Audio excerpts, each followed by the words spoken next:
Hey everyone, welcome to a new video. In this one, I'm going to be redoing one that I did a couple of days ago for the Stacky X64 program. That one was I wasn't too happy with it, so there was a couple of things I didn't show you on there, so we're going to go ahead and do it again and try and make it, the video, as descriptive as the other one, but shorter. So straight away, go ahead and open up your browser if you're interested in this. And the first thing we're going to do is go to the link that has the Winaero program. This is going to remove the shortcut entry text after the shortcuts and also remove the little icon it shows on the bottom of the shortcuts. So go ahead and click on Get Winaero Tweaker here. You're going to download that file. Once you have that downloaded, you put that in your downloads folder. You're going to go ahead and extract that. And then once you have that program installed, let's go ahead and just get that one out of the way right now. Go ahead and launch the program. There's a ton of stuff you can do with this. For the purpose of this video, we're just going to be doing the shortcut section. So just go down almost to the very end of the list here once you open the program. And the reason we're going to use this, I'll show you. If you do not use this, it's going to leave everything as a default. So when you, if you place icons or shortcuts on your desktop, you're going to have this arrow right here on all the shortcuts. And then you're also going to have the dash shortcut text after the name of the icon. And this will just clean it up and make it look a lot better. So let's go ahead right back into that program. And then we're going to go ahead and click on disable shortcut text. And then you're going to make sure this is checked. Then we're going to scroll down here to where it says shortcut arrow. We're going to click on that, and then we're going to pick no arrow. And then once you do that, you're just going to hit on this little spot right here, restart Explorer. Once you do that, it should remove all of those for you. And as you can see, the little icons are removed from there. Makes it look a lot, smoother. Makes it look better. For some reason, the text is on this one because it was already there. So if we create another shortcut, that should not be there. So let's just go ahead and test that real quick. We'll create a shortcut to the desktop here. Send to desktop shortcut, and that word should not be on there anymore, just the music. There you go. So it did work for both of them. So now that we have that done, go ahead and close that. And then I'm going to show you how to use the Stacky program right here. So you're going to go ahead and maneuver to where you have that program installed. Go into the folder. Disregard the ones that already have icons. Those are just ones that I made and already have the icon on there.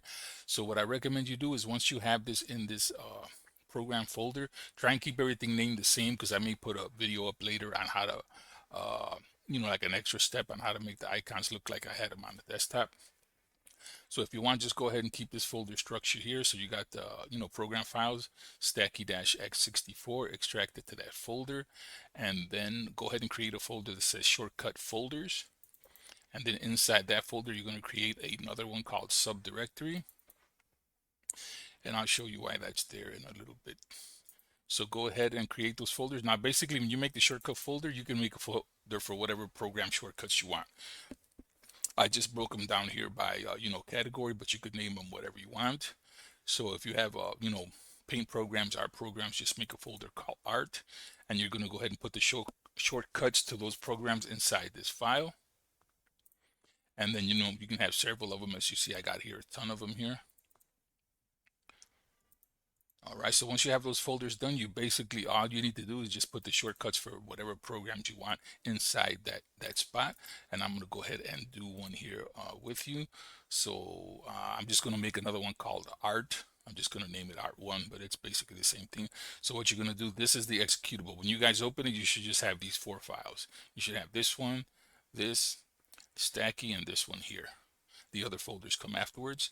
So go ahead, and what you're going to do is right click on Stacky, create a shortcut. Once you have that shortcut made, you're going to go inside the shortcut folders, and you're going to double click one of the folders, and we're going to create the stack file for it. So make sure it's open completely so it shows the name of the folder. You're going to right click on that, copy address as text.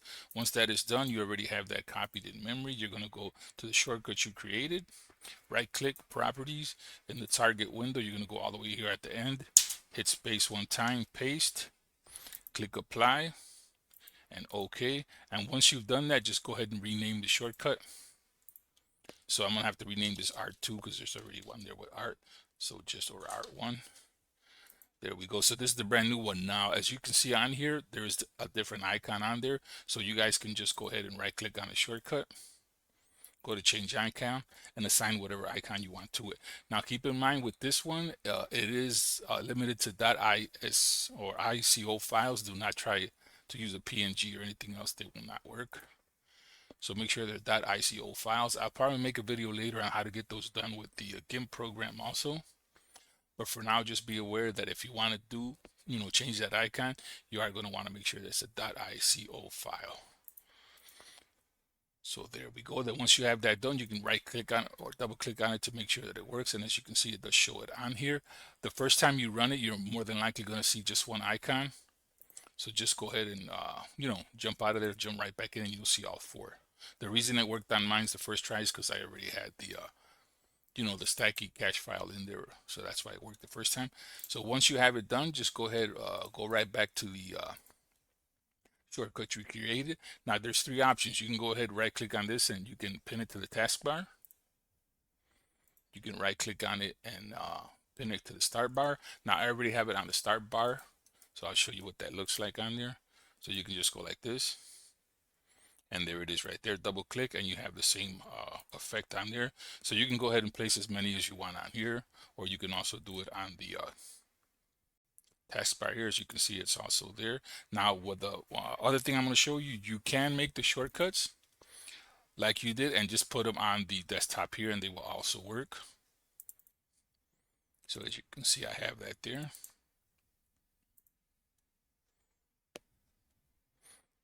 So you can go ahead and mix them in like with the regular icons, like that's just Firefox. But you can go ahead and, endless possibilities to whatever you want to make them, name them and then attach a ICO file to them. All right, so let's go ahead and jump back into the folder with the program. Now, one of the cool things that I like to do with this was not mentioned on the website, but you can actually make this to where you can actually add a subdirectory on there. So one of the examples here I'll show you is this game files folder here has subdirectories in it. So you can double click on that. And as you can see, I have different, categories of games on there. And I'm going to show you how to set that up right now. That one's empty because I was just doing a demo, but same scenario for all of them. Once you make that folder and follow those steps, you can go ahead and make a, shortcut that you can put on your taskbar down here. So I'm going to show you real quick how to do that subdirectory. So go back into the folders.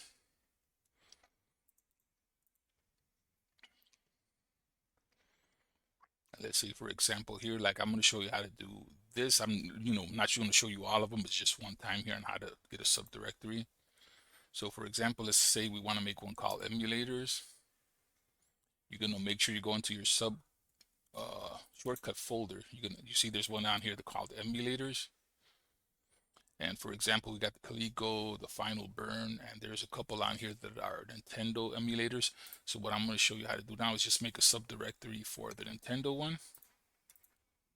So first we need to make one for the main one. So we're just going to right click like I showed you earlier, or actually double click and then do the trick on here. Right click and we're going to copy address as text. We're going to go back into the main folder for the program, right click, create shortcut. Then we're going to go into that shortcut, right click properties, skip a space on the target. Then we're going to paste that in there. And we'll call that emulators.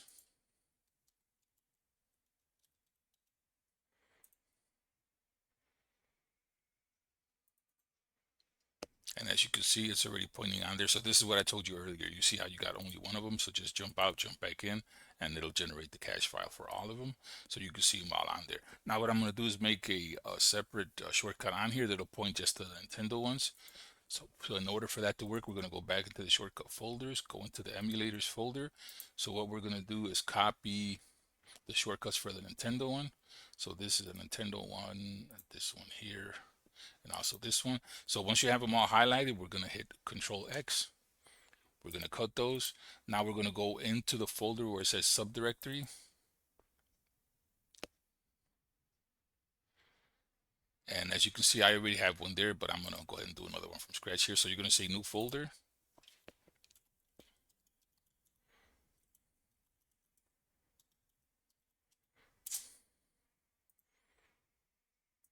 Then you're going to go ahead and paste all those shortcuts in there. Now, when that one's done, it's basically the same step as before. So we're going to right click, or I'm sorry, I keep saying right click. You double click on the folder, make sure it shows the full path to the end here. Copy address as text. We're going to go back to the Stacky executable, create a shortcut, properties. Then we're going to go back into that target.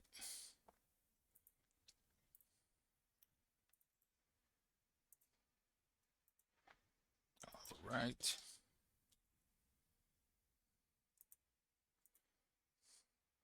So this one you're going to name Nintendo emulators. Now this one you're not going to want to paste back into the main folder, because then what you're going to get is an extra item on there that you don't need. So go ahead and cut that shortcut. And now we're going to place that shortcut into the subdirectory. We're going to put it in the Nintendo emulators spot. Or I'm sorry, we're actually going to put that in the main spot here. So go to your shortcut folders, go to emulators. Now we're going to paste that shortcut in there. So now what happens when you launch the emulator one now, and like I said, anytime you make a change, you're going to have to launch it twice to have it take effect. So now you'll notice the ones from earlier are on here. And then now when you click on this, now you have the extra Nintendo emulators and it's in a subdoc. And this always looks smoother if you do it from the bar here. And then I'm going to show you again, like I said, you can go ahead and assign an icon to it. So we'll just put change icon. We'll go in here. I got some already made up on here, so you could just go emulator, click OK, apply. Then when you do that, I would always recommend do the icon first before you put it on the before you pin it. So right click, pin the taskbar, and now it's on there and it already has an icon. And as you can see now, you have the different emulators, and then you have the folder with the Nintendo ones inside. So same thing with that one. You can always go in there and assign the give it an icon. So for example, we go back in here, go into the emulator folder, and then right click on this, and we can give that, for that one, we can just go ahead and assign it the Mario icon. So there you go. So now when you launch it, instead of having just this original Stacky icon in the emulator one, you'll have the Nintendo one on there. So remember, every time you make a change, you're gonna have to do it twice. And there you go. So this one here, it's emulators, is actually a subdirectory for the Nintendo. So that's how you guys can go ahead and use that. So like I said, you can keep and you can stack them on here. It's going to make it a lot easier to get to your stuff versus going into the start menu looking for the other folders and subdirectories. You can do it within a couple of clicks. And like I said, you can pin them here to the start bar, or you can put them on your desktop, and you can also put them here on the taskbar. So that is the end of this one. Hopefully you guys can make use of that one. In the future, I'm going to go ahead, like I said, I'm going to show you a video on how to get this set up like this on here. And I'm also going to, zip up the icons and put them on a Google Drive for you, so you guys can download them if you want. So we're done with this one. Go ahead and have a good day, guys. If you have not yet subscribed, please go ahead and do so. And we'll see you guys on the next one.